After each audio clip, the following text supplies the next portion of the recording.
Welcome to Jazz Time. JazzTime.com is an online store that buys, sells, trades authentic luxury watches. We make these videos so our customers can easily choose the best watch for themselves in the comfort of their own home. If you like this watch and would like to purchase it at the lowest price anywhere online, click on the link in the description below to buy it at JazzTime.com. Today, I'll be reviewing the Breitling Navitimer B01 Chronograph 46 in stainless steel with a blue dial, reference AB0137211C1P1. I'll tell you about the case bezel dial bracelet movement, finally try it on and give you my thoughts. So let's start with just a tiny history or an overview. Now, Breitling makes a lot of different kind of watches. They're very well known for their connection to aviation. That means flying. They make some watches in their collections, such as the Navitimer that you're looking at here, that kind of looks like an instrument panel with all these numbers and stuff that this scale. And then they make the classic AVI, which is a little bit more classic, but it's still has a vintage look to it, but also has some ties to aeronautics. And then they make the Avenger, Super Ocean, and so on and so forth. So they make a lot of different collections. Probably, I would say that their most notable line, or at least one of the most notable lines, is definitely the Navitimer. Now, they make the Navitimer, as you can imagine, since it's one of their most notable lines, in many different configurations, and this is just one of them. But it's a very good one, because steel with blue, it's how do you go wrong with steel and blue? It's just a really good-looking watch. Okay, all right, so with that said, let's get into it a little bit and starting with the case. Now, the case is 46 millimeters, as the name implies, because the watch is called the Navitimer B01 Chronograph 46. 46 refers to the millimeter size of it, okay? And you would think that the watch would be too gigantic, but to be honest, it's not that big, and I'll tell you why. Because from lug to lug, that means from the very top to the very bottom, the distance across your wrist that the watch would span from 12 to 6 is actually 51.88 millimeters. Call it 52 millimeters, which is not actually any bigger. It's actually even smaller than a AP offshore or something large. I mean, it's a large watch, no doubt about it, but it's not excessively large, so it's a nice size here, 46. And for those who like to wear larger watches, for a time, larger watches were totally in. It's not that they're not in anymore. It's just that smaller watches are also in. People still like to wear larger watches. I mean, it just depends on you, but it's not that large. Okay, so anyways, 46 millimeters. The thickness here is 14 millimeters. They call it 13.95. I'm gonna call it 14 millimeters, which is not as it's okay for a 46 millimeter watch. It's proportional. I'm not gonna say it's thin, but at the same time, it's not super thick. Okay. Now, what else I can say about this case is that I'll draw your attention to some things that you maybe didn't see, but the lugs. I really like the lugs actually, because it has a the lugs kind of come down and they point at the end with a sort of taper where it looks like someone, I don't know, cut off the end of the tip of this, and then they have a nice beveled edge. So I just like the way that the lugs, they form very slenderly into the bracelet and allows the case to go from a large 46 to a very slender, not slender, but a bracelet that fits. So it just looks really nice and seamless if you ask me, if I ask my opinion about it, okay? And I just like the way that they did the high polish and the brush finish alternating, and as well as, if I can bring your attention, they kind of looks a little bit like the classic AVI case in that actually the case itself looks like the classic AVI case, just the bezel looks different. And I like the way that the pushers look. It has this old school pusher.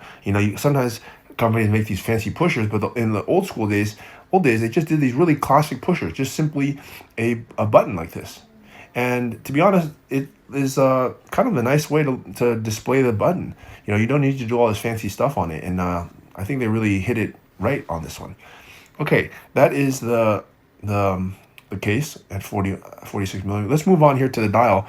I'm going to say here that also the dial is probably one of the things that really makes this watch. A blue dial is, for a man, it's the best color.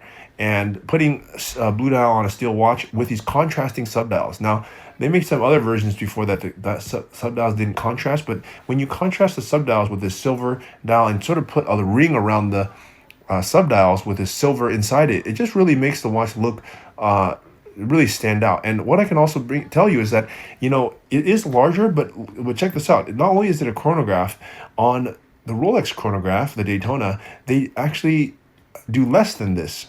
In fact, on the Breitling Navitimer, they have a date, which actually you see it at the very bottom. That's the date window there. Now, not a lot of chronographs, I shouldn't say not a lot of chronographs, but at least the Rolex chronograph does not have a date. You would think that Rolex, being such a amazing brand, would put a date on their chronograph, but they don't.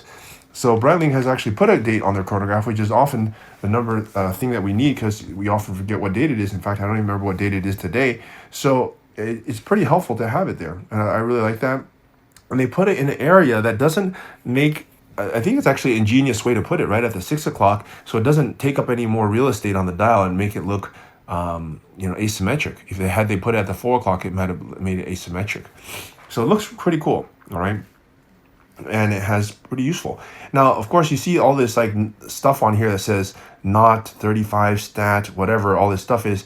And, it looks like you can calculate kind of speed, but to be honest, I don't really know much about aeronautics other than going to JetBlue and ordering my ticket there. So I'm going to say I don't know much about it, but it does look pretty cool. And so for those who do, then, God bless you.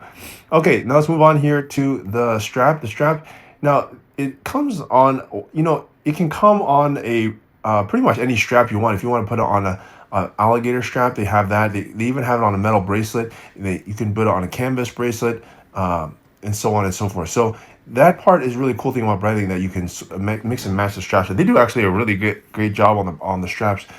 Yeah, they do a great job on the straps. I like it against many of the colors, canvas or brown. The strap. Okay, it has a nice deployment buckle, folding style clasp, and so yeah.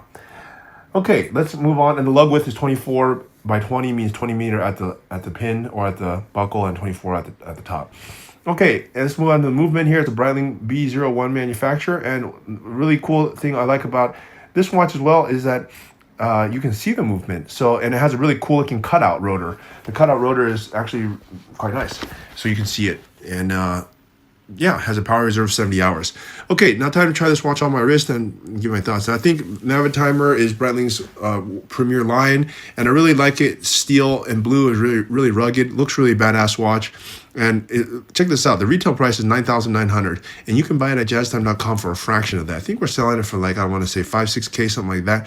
Prices do change a little bit, but it's not that much compared to the retail price. So you definitely can get some value for this watch. So if you want to buy it at the lowest price anywhere online, click on the link in the description below, but buy it at jazztime.com. If you want to find out more about the watch you just saw in the video, you can just click below on Show More to see the full description. Then you can check the link next to model as seen in video, click on it, and you will get to the proper page where you can see all the details. If you're watching on a mobile phone, you have to click on the arrow down on the right hand side below the video to see the full description. If you like this video, please give us a thumbs up. If you would like to share this video with your friends, you can use the share button below and share it on any platform you like. If you have questions, constructive feedback, want to tell us about some mistakes or misspeaks, just write a comment below. If you want to see more videos like this, you should subscribe to our channel and visit our channel page where you can find all the videos. And if you're interested in a specific watch brand, you can check out our playlists. If you want to check the price for a watch or want to buy one, remember at jazztime.com you always get a steep discount, so you should check the prices with us. If you want to know the price for a specific watch, just go to Google, type in JazzTime, plus the brand, model, and the details you're interested in, and Google will find the right page for you. Thank you for watching.